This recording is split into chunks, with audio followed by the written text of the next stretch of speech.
Bribes, falsified records, and taxpayers charged to help dead people find housing. Those are just some of the fraud allegations we've learned the Minnesota Department of Human Services knew about for more than a year as tens of millions of tax dollars flowed out the door.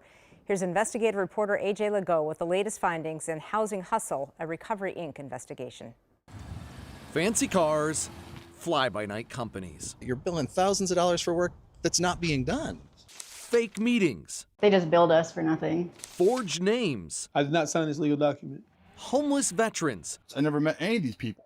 Dead people billed. Phantom services. For that $14,000, you got what? Nothing. Vulnerable Minnesotans' real needs exploited. And you're sitting there in the cold thinking, okay, any day now, any day now. And that any day never comes. We've now discovered that all these allegations exposed in our investigation were not new news to the state agency that was supposed to be the watchdog.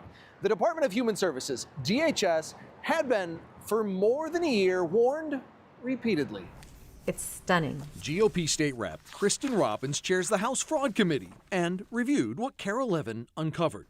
Hundreds of pages of documents that tell a to-date untold story about ignored fraud warnings in a program that by 2024 skyrocketed in cost to more than $100 million. Oh my gosh. The records coming to light through a KARE 11 data request to Hennepin County, which operates its own managed care organization. Think insurance company for clients on Medicaid. It's called Hennepin Health, and they were sounding the alarm. March 15th, 2024. Hennepin emailed DHS spelling out patterns of behavior and billing that raised our eyebrows. A DHS employee responds, "I have forwarded this information to our fraud department to investigate." The next month, DHS is warned in writing that an HSS provider is offering bribes to people outside the Salvation Army, $50 to get forms filled out. Wow.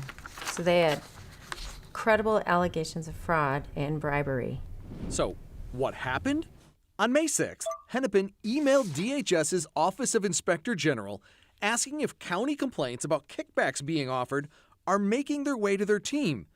An OIG manager responded, "A quick search of our case tracker fails to reveal any related referrals, and we're flying blind so far." We're flying blind. So, stunning.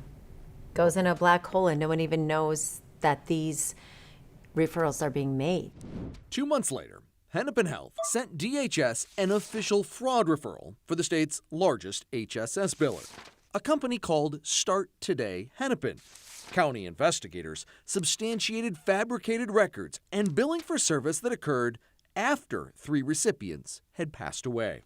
And instead of stopping payment and doing the investigation, nothing happens. By November, Hennepin Health asked DHS for a direct meeting to discuss all the billing fraud they'd uncovered at numerous HSS providers. Patterns of overbilling, poor notes, no notes, and fraud. DHS agrees to a meeting for December 12th. A manager writing, "We all want to avoid housing stabilization becoming the next poster child for government program fraud, waste, and abuse." Well, clearly that didn't happen. At that December meeting, Hennepin's PowerPoint presentation for DHS detailed bribes, money, meals, and bus cards, and members not receiving any HSS services, even though services are being billed.